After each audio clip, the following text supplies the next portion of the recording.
경찰이 최근 술 취한 시민을 야외에 둔 채 철수해 숨지게 한 일이 잇따르자 윤희근 경찰청장이 어제 직접 대안을 마련하겠다고 밝혔습니다. 경남 창원에서는 만취 상태로 경찰서 지구대로 온 남성이 두개골 골절로 의식불명에 빠진 사실이 뒤늦게 드러났습니다. 경찰 대응이 적절했는지 논란이 일고 있습니다. 최진석 기자가 짚어봅니다. 지난달 29일 새벽 2시 30분, 30대 남성이 들것에 실려 경찰서 지구대 안으로 들어옵니다. 2시간 뒤 탁자에 엎드려 있던 이 남성은 갑자기 일어나다 넘어지며 뒷유리에 머리를 부딪힙니다. 곧이어 구급대원이 도착했지만 상태를 확인한 뒤 그냥 돌아갑니다. 이 남성이 보호자에게 인계된 건 지구대에 온 지 4시간이 지난 새벽 6시 30분쯤입니다. 병원을 전전하던 이 남성은 두개골 골절로 뇌출혈 판정을 받았고 현재 의식불명 상태입니다.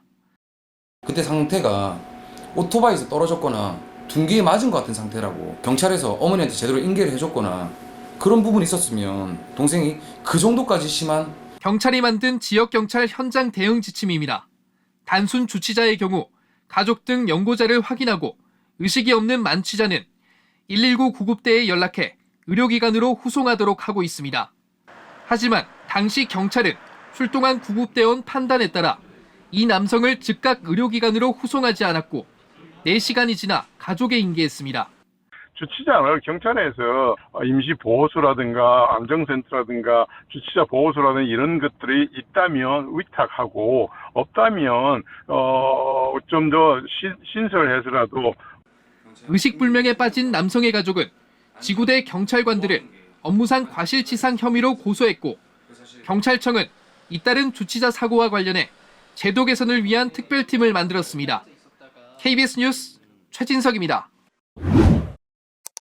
경찰관들이 영하 8도의 새벽 한파 속에 술에 취한 남성을 집 대문 앞까지만 데려다주고 갔는데 이 남성 결국 숨진 채 발견됐습니다. 경찰이 당시 현장에 출동했던 경찰관들의 대응이 적절했는지 조사하고 있습니다. 이예린 기자가 보도합니다. 서울 강북구의 한 다세대 주택. 지난해 11월 30일 이곳에 살던 60대 남성 A씨가 집 앞에서 숨진 채 발견됐습니다. 새벽에 병원에 가다가 발견한 거예요. 새벽 일찍 갔나 봐요. 아침 7시 119도서 저 경찰도 시끄러웠어요. 이웃이 A씨를 발견한 곳은 대문과 계단 사이 비좁은 공간. 그런데 사고 당일 A씨를 그곳에 내버려둔 사람은 다름 아닌 경찰이었습니다. 같은 날 새벽 1시 반쯤 술에 취한 남성이 있다는 신고가 경찰에 접수됐고 지구대 소속 경찰관 2명이 A씨를 집 앞까지 데려갔지만 거기서 그쳤습니다. 경찰은 대문 안쪽 계단에 A씨를 내버려둔 채 현장을 떠났습니다. 이날 서울의 최저기온은 영하 8도. 경찰관들이 혹한 속 야외에 A씨를 방치한 셈입니다. 한파 경보까지 내려진 강추위에 A씨는 6시간 넘게 방치됐고 결국 숨진 겁니다. 경찰은 곧바로 수사에 나섰습니다. 며칠 전에 한 번 왔다 갔대요. 우리 주인 아줌마한테. 경찰이? 네. 경찰이 와서 또 다시 또 뭐 물어보고 했대요. 경찰은 당시 현장에 출동한 경찰관들의 조치가 적절했는지 등을 조사하고 있습니다. 알고는 있었죠. 같이 근무하는지 모르겠어요. 제가 그래서 더 이상 말씀드릴 게 없어요. 경찰은 지난 26일 A씨를 방치한 경찰관 2명을 업무상 과실치사 혐의로 입건하고 수사 결과에 따라 이들에 대한 징계 여부를 결정할 방침입니다. KBS 뉴스 이예린입니다. 최근 이태원 참사로 경찰의 부실 대응 논란이 커지고 있는데요. 지난 주말에는 경찰이 위급한 고속도로 화재 사고 현장을 그대로 지나친 사실이 KBS 취재 결과 확인됐습니다. 불이 난 승용차 접근해서 소화기로 불을 끈 의인은 현장을 지나가던 버스 기사였습니다. 송국휘 기자의 보도입니다. 고속도로 갓길에 세워진 한 승용차에서 시커먼 연기가 솟구칩니다. 불이 나자 고속도로에서는 차량 정체가 시작됩니다. 이때 회사 직원들을 태우고 가던 한 전세버스 기사는 침착하게 승객들에게 화재 진화를 돕겠다며 양해를 구합니다. 잠깐 불난 것 좀 도와주고 갈게요. 차에 불난 거. 그 뒤 버스는 갓길로 진입하더니 불이 난 차량으로 접근합니다. 버스 기사가 소화기를 꺼내 승용차에 접근하는 사이 연기는 더욱 거세집니다. 버스 기사는 차량에 접근해 소화액을 뿌리고 차량 운전자와 함께 안전하게 대피합니다. 승객분들이 다들 일단 그걸 도와주고 가자라는 거에 동의를 하셔서 그거를 제일 먼저 꺼야 되겠다는 생각밖에 안. 화재 현장으로 버스가 접근할 당시 2차로에 있던 검은색 승용차. 알고 보니 외부 경광등 없이 과속이나 얌체 운전을 단속하는 고속도로 순찰대 암행 순찰차였습니다. 2명의 경찰관이 타고 있던 순찰차에는 소화기가 비치돼 있지만 현장을 그대로 지나쳤습니다. 당시 인근에는 다른 사고나 교통법규 단속 등 긴급히 출동해야 할 상황은 없던 것으로 확인됐습니다.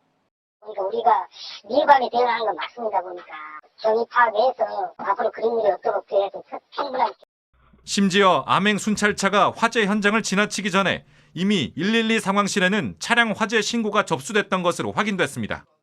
KBS 뉴스 송국혜입니다. 인천의 한 주택에서 층간소음으로 갈등을 빚다 이웃에게 흉기를 휘둘러 중상을 입힌 사건이 있었는데요. 당시 출동 경찰관 2명은 부실 대응에 드러나 해임됐습니다.